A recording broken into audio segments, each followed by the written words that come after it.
Blessed ہونے والے ہیں، اور اس کے ساتھ ساتھ آسٹریلیا نیوزی لینڈ بھی کہیں نہ کہیں قدرتی آفات سے ہٹ کر فائنینشلی ان کے لیے بیسٹ ہونے والے ہیں، لیکن قدرتی آفات آسٹریلیا نیوزی لینڈ میں کہیں نہ کہیں محسوس ہوتے ہیں۔ اس حوالے سے بھی میں ولاگز کئی دفعہ کر چکا ہوں۔ پھر ایک سوال انہوں نے یہ پوچھا کہ جس طرح ویتنام نے امریکن غلامی سے آزادی حاصل کی اور اس وقت ایک وہ میجر پاور کے طور پر ایسٹ ایشیا کے اندر یا ساؤتھ ایسٹ ایشیا کے اندر بہت زیادہ ایمرج ہو رہا ہے، کیا پاکستان بھی جب امریکن غلامی سے آزادی لے لے گا تو اس کے بعد کیا پاکستانی اکانومی بھی اسی طرح فلورش ہو سکتی ہے؟ میں یہاں پر نیومرولوجیکلی کئی دفعہ آپ کو بتا چکا ہوں کہ اوبویسلی پاکستان سے پرو امریکن لابیز، پرو اسرائیلی لابیز یا پرو مغرب لابیز وہ تو آپ کو کک آف ہوتی ہوئی نظر آئیں گی۔ 2026 سے ہی انشاءاللہ زیادہ تر پروبیبلٹیز یہی ہیں کہ یہ کک آف ہوتی ہوئی آپ کو نظر آنے لگ جائیں گی، لیکن پروبیبلٹی کا مطلب پروبیبلٹی ہے، اس کو حتمی سمجھنا شرک کے زمرے میں آتا ہے، کیونکہ حتمی وقت کا تعین اللہ کی ذات کو زیب دیتا ہے۔ نیومرولوجی جسٹ سائیکو اینتھروپولوجی، اور اس میں اسٹیٹ سائیکولوجی کو بھی ایسے ہی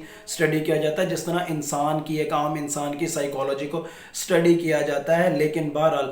پاکستان نے آج نہیں تو کل نہیں تو پرسوں امریکن بلاک کو چھوڑنا ہے، ایشیاٹک بلاک میں شامل ہونا ہے، ریجن کے حوالے سے کام کرنا ہے، ریجنل انٹیگریشن کے حوالے سے کام کرنا ہے، اور مسلم ورلڈ کے حوالے سے بھی پاکستان کا میجر رول ہوگا، اور اس کے اندر گلف آپ کو کہیں نہ کہیں سائیڈ لائن ہوتا ہوا نظر آئے گا۔ پھر ان کا اگلا سوال ہے کہ اگر ڈالر بے وقت ہوگا تو وہ لوگ جنہوں نے ڈالر میں اپنے اثاثے بنائے ہوئے ہیں، جنہوں نے پاکستان میں کرپشن کی ہوئی ہے لیکن ان کے اثاثے باہر ڈالرز کی صورت میں موجود ہیں، ان کا کیا ہوگا؟ یہ میں نے سوال خود کمپلیٹ کیا ہے، ان کا سوال ادھورا ہے۔ لیکن میں آپ کو یہ بتا دوں، میں آپ کو بارہا کہتا ہوں نا، پچھلے سال 23 جون 2025 سے کہہ رہا ہوں کہ ڈالر آپ کو اگست 2026 ٹو آنورڈ بے وقت ہوتا ہوا نظر آئے گا، لیکن یہ گریجول ہوگا، یہ ایک دم نہیں ہوگا۔ ایک ہاتھی جو اتنے سال پھلنے پھولنے میں لگاتا ہے، وہ جب اس کی لاش گلتی ہے تو وہ بھی ٹائم لیتا ہے۔ ڈالر نے بے وقت ہونا ہے، اس سال کے اینڈ تک آپ ڈالر کی قیمت اور پاکستانی روپے کی قیمت میں موازنہ خود دیکھ لیں گے، بلکہ باقی کرنسیز کے ساتھ بھی پاکستانی کرنسی کا موازنہ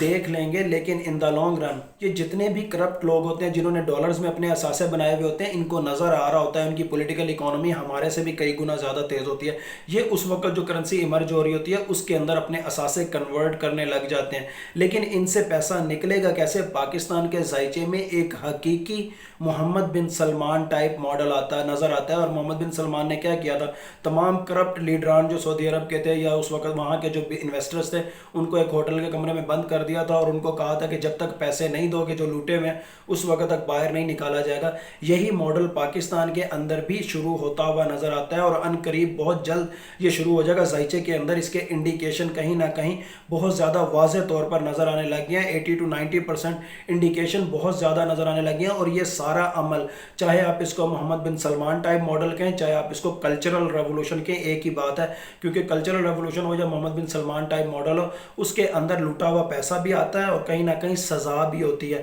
اور پاکستان کے کلچرل ریولوشن کے دوران تو ایسا نظر آتا ہے ایران اور چائنا سے بڑھ کر سزائیں ہوں گی، اور ایران اور چائنا کے کلچرل ریولوشن کو لوگ بھول جائیں گے، اور کم از کم 20 سے 25 ہزار لوگوں کو سزائیں پاکستان کے اندر نظر آتی ہیں۔ پھر چاہے کسی نے عمران خان کو زہر دیا ہے یا نہیں دیا، یا جس نے جو غلط کام کیا یا نہیں کیا، یا جس کے ہاتھوں سے کچھ غلط ایکٹیویٹیز ہوئی یا طاقت کا غلط استعمال ہوا ہے، سب آپ کو کٹہرے میں جاتے ہوئے نظر آئیں گے۔ اور یہ چیز عمران خان کے اقتدار میں آنے سے پہلے شروع ہو جائے گی، آپ میں سے کوئی مانے یا نہ مانے۔ عمران خان کا اگر ذائچہ دیکھیں تو 90% تک عمران خان کو بنا بنایا نظام ملنا ہے، اور اسی کے اندر کلچرل ریولوشن بھی 90% تک پہلے ہی ایگزیکیوٹ ہو چکا ہوگا۔ اس کا مطلب ہے پہلے ہی کچھ ایسی اصلاحات ہونی ہیں، پہلے ہی کچھ ایسے ایکٹ ہونے ہیں جن کے بعد کچھ ایسی ریفارمز ہوں گے، ایسی قانون سازی ہوگی جن کے تحت الیکشن ہوں گے، اور اس کے بعد عمران خان آئیں گے اور ان کو اقتدار ملے گا۔ زندگی بخیر، زندگی بخیر، زندگی بخیر۔ اور یہاں سے ہی آپ میری ان پریڈکشنز کی بھی انڈورسمنٹ دیکھ سکتے ہیں جب میں آپ کو کہتا ہوں کہ پاکستان کے ذائچے میں general Waheed Kakar type formula بھی نظر آتا ہے، ایک حادثاتی ایونٹ بھی نظر آتا ہے، اس کے بعد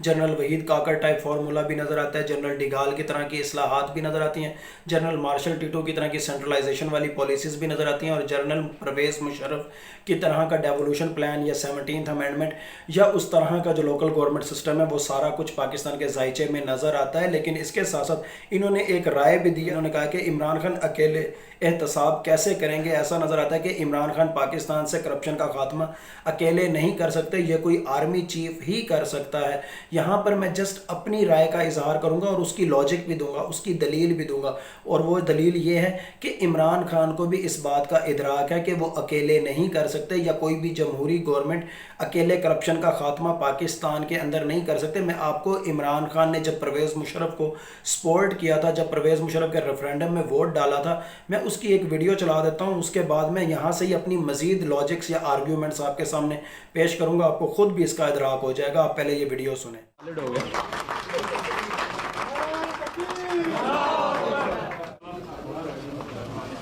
The reason why we back General Musharraf is only one reason, that he will keep the crooked and the corrupt politicians who neither our judiciary nor our election commission has been able to keep them out. Four times we have had governments kicked out for corruption. Each time the same politicians have come back into parliament and plundered the country more. So the reason why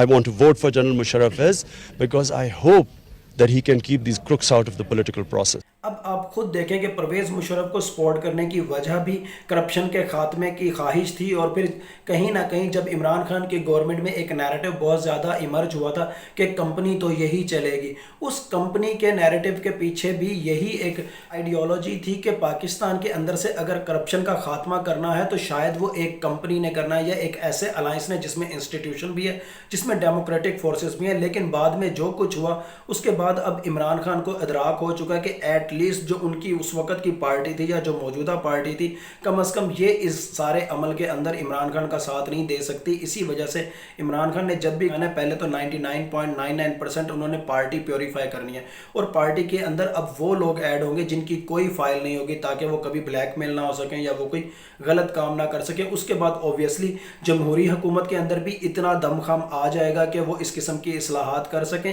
لیکن اس کے ساتھ ساتھ جو کہیں پر general Waheed Kakar type formula apply ہوا ہوگا, کہیں پر جو حقیقی Mohammed bin Salman type model apply ہو رہا ہوگا, اس سارے زمن میں یا تمام تر ریفارمز جو کچھ ہو چکی ہوں گی, جو کہ سٹک کے زور پر ہی ہوں گی, جو کہ ڈنڈے کے زور پر ہی ہوں گی, اس کے بعد ایک ایسی چیز پاکستان کے ذائچے میں نظر آتی ہے جس کو ہم عام الفاظ میں یا تھیوریٹیکل لینگویج کے اندر یہ کہہ سکتے ہیں کہ پاکستان کے ذائچے میں اس وقت پریگمیٹزم نظر آ رہا ہوگا, ریشنلزم نظر آ رہا ہوگا, انٹلیکچولی نظر آ رہا ہوگا, پیٹریوٹزم نظر آ رہا ہوگا. تب آپ کسی کو بھی نہیں کہہ سکیں گے کہ جس کے ہاتھ میں حقیقی اقتدار ہے شاید وہ کرپٹ ہے, یا جس کے ہاتھ میں عوامی مینڈیٹ ہے شاید وہ کرپٹ ہے. یہ وہ وقت ہوگا جب آپ پاکستان کے اندر واضح طور پر یہ نیکسس بلڈ ہوتا ہوا دیکھیں گے, بلکہ ایمرج ہوتا ہوا دیکھیں گے, بلکہ فلورش ہوتا ہوا دیکھیں گے کہ ڈنڈے والی سرکار اور یہ ملک بھی میرا, یہ فوج بھی میری, یہ دونوں نیریٹو آپ کو پیرالل نظر آئیں گے. لیکن یہ دونوں نیریٹو آپ کو کب سے ایمرج ہوتے ہوئے نظر آئیں گے؟ جب ابھی عمران خان جیل میں ہوں گے اور عدالتوں کی جانب سے فیصلے ہونا شروع ہو جائیں گے, عدالتوں کی جانب سے فارم 47 نلیفائی ہونا شروع ہو جائے گا,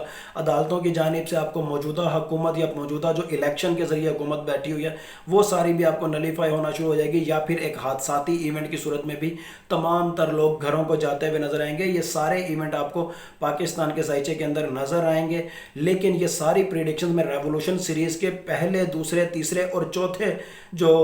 ایپیسوڈ ہے اس کے اندر ہی کر چکا ہوں. اور رہی بات حقیقی Mohammed bin Salman type model کی یا کلچرل ریولوشن کی, تو ایسا نظر آتا ہے کہ جو بھی ڈنڈے والی سرکار ہوگی, جس کے ہاتھ میں بھی اس وقت ڈنڈا ہوگا, وہ سب سے پہلے اپنے دائیں والوں کی جانب, بائیں والوں کی جانب, آگے والوں کی جانب, پیچھے والوں کی جانب یا یاروں دوستوں کی طرف سے ہی اس کا آغاز کرے گی. پولیٹیکل پپٹس کی باری تو شاید بعد میں آئے گی, لیکن ایک اور چیز بھی کہ یہی ڈنڈے والی سرکار اور یہی جو نیریٹو ہے, یہ ملک بھی میرا, یہ فوج بھی میری, یہ اس وقت تک چلے گا جب تک تمام تر کلچرل ریولوشن فائنلائز نہیں ہو جاتا, امینڈمنٹس مکمل نہیں ہو جاتی. لیکن اینڈ میں پاکستان کے ذائچے میں آپ دو حفاظتی ادارے دیکھیں گے, بالکل اس طرح جس طرح ایران کے اندر ایک طرف پاسداران انقلاب ہے اور ایک طرف بارڈر سیکیورٹی فورس ہے. یہ وہی ماڈل ہے جو بھٹو نے پیش کیا تھا بارڈر فیڈرل سیکیورٹی فورس کا اور بارڈر سیکیورٹی فورس کا, جس کو بعد میں امام خمینی نے انقلاب کے بعد ایران میں کاپی کیا, اور وہی چیز پاکستان کے ذائچے میں دوبارہ نظر آتی ہے. لیکن یہ تمام تر اصلاحات کے بعد سب سے آخری جو اصلاحات ہوں گی ان کے اندر کہیں اینڈ میں یہ والی